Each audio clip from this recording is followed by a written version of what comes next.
संन्यास को सार्थक बनाने वाले स्वामी सहजानंद सरस्वती। एक समय था जब भारत में संन्यास आश्रम का समाज में महत्वपूर्ण स्थान था।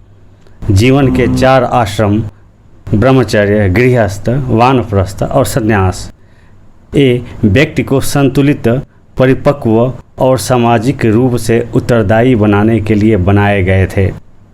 विशेष रूप से सन्यासी समाज के नैतिक मार्गदर्शक और अनुशासनकर्ता होते थे। उनका जीवन त्याग, तप और जन कल्याण के लिए समर्पित होता था।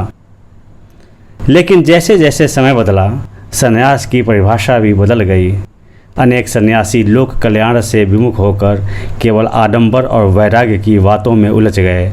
आज स्थिति यह है कि सन्यास का वास्तविक उद्देश्य कहीं खो सा गया है। ऐसे में स्वामी सहजानंद सरस्वती एक प्रेरणादायक उदाहरण बनकर सामने आए।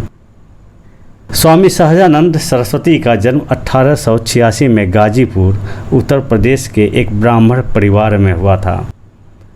उन्होंने हाई स्कूल की शिक्षा प्राप्त की और मात्र 18 वर्ष की आयु में संन्यास ग्रहण कर लिया।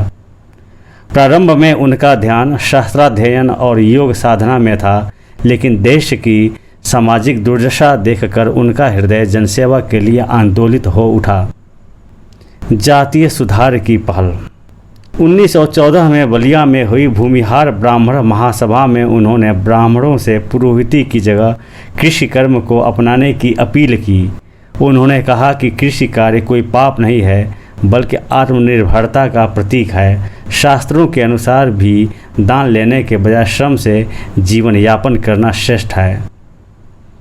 उन्होंने ब्राह्मणों के बीच आत्मसम्मान की भावना जगाई और बताया कि केवल पूजा पाठ कर सीमित रहना अब समाज के लिए हानिकारक है। इसी क्रम में उन्होंने भूमिहार ब्राह्मण परिचय नामक 400 पृष्ठों का एक ग्रंथ लिखा, जिससे समाज में चेतना आई। गांधी जी के असहयोग आंदोलन से जुड़ाव।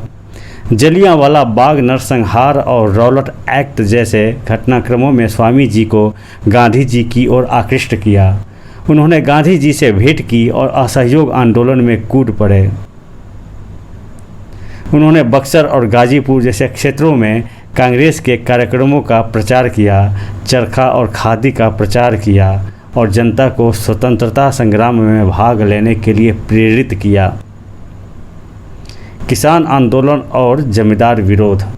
स्वामी जी ने जब देखा कि बड़े भूमिहार और जमींदार किसानों पर अत्याचार कर रहे हैं, तो उन्होंने किसान आंदोलन का नेतृत्व किया।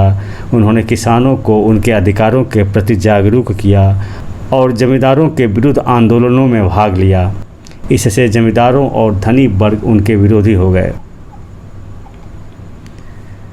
असहयोग आंदोलन धीमा पड़ने पर उन्होंने भूमिहार ब्राह्मणों में संस्कृत और पुरोहिती शिक्षा का प्रचार शुरू किया।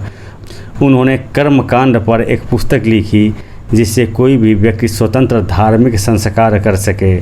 उन्होंने गांव-गांव जाकर पाठशालाएं खुलवाईं और आत्मनिर्भरता का पाठ पढ़ाया।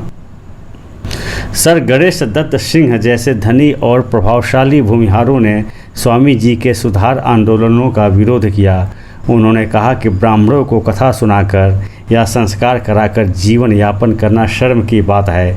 इस पर स्वामी जी ने दृढ़ता से उत्तर दिया कि झूठी गवाही देकर पैसा कमाना ज़्यादा शर्मनाक है। सीताराम आश्रम की स्थापना। स्वामी जी ने जनता के बीच रहकर कार्य करने हेतु सीताराम आश्रम की स्थापना की। यह आश्रम उनके सामाजिक और राजनीतिक आंदोलनों का केंद्र बना। यहाँ से उन्होंने न केवल सामाजिक सुधार किए, बल्कि जनता को शोषण के विरुद्ध खड़ा होने की शक्ति दी। स्वामी सहजानंद सरस्वती उन विरले सन्यासियों में थे जिन्होंने सन्यास को केवल वैराग्य का मार्ग नहीं, बल्कि जन कल्याण का माध्यम बनाया।